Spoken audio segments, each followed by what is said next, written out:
Un terribile incidente è avvenuto intorno alle 11:20 in via Schiavonesca a Riese Pio X.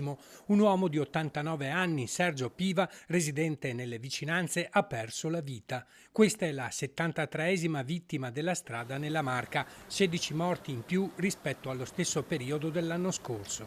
E questo io penso ci debba portare a una importante riflessione, sia da parte di chi utilizza la strada che da parte di chi può rendere più sicura la viabilità. L'anziano, deceduto sul colpo, era alla guida di una Toyota Yaris che si è scontrata frontalmente con un furgone di Amazon, a quanto pare in fase di sorpasso. Dovrebbe aver sorpassato quella dell'Amazon, dovrebbe aver fatto un sorpasso azzardato e l'ha preso. Sergio Piva, affettuosamente conosciuto come Baldin, stava viaggiando con il suo cagnolino che è sopravvissuto all'impatto. Il cane è stato consegnato al figlio Stefano, venuto a conoscenza per caso della tragica morte. L'autista del furgone, un giovane di 28 anni, residente a Riese Pio X, è stato prontamente soccorso dai medici del SUAM 118 e trasportato all'ospedale Caffoncello di Treviso, dove è stato ricoverato in prognosi riservata.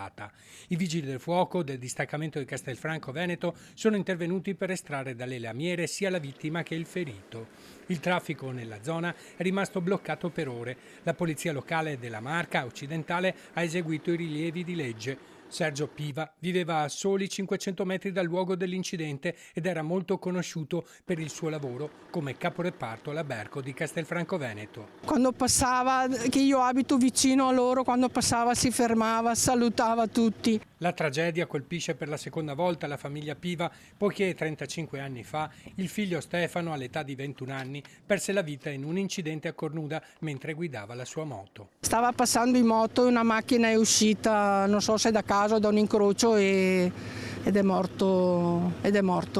Sergio lascia la moglie Ivana Roncato, una figlia Sandra, consigliera comunale di Castelfranco Veneto, e due gemelli, Giovanna e Stefano, che porta il nome del fratello morto. Residenti ed amici sono profondamente scossi ed arrabbiati. Tra Riese e Vallà c'è un deposito di Amazon e molti ritengono che i conducenti corrano troppo, non rispettando le regole stradali. Corrono. Se corrono. Corrono. Pista Formula 1. Le operazioni di soccorso dei vigili del fuoco si sono concluse dopo le 14. La comunità è profondamente scossa da questa ennesima tragedia sulle strade della Marca.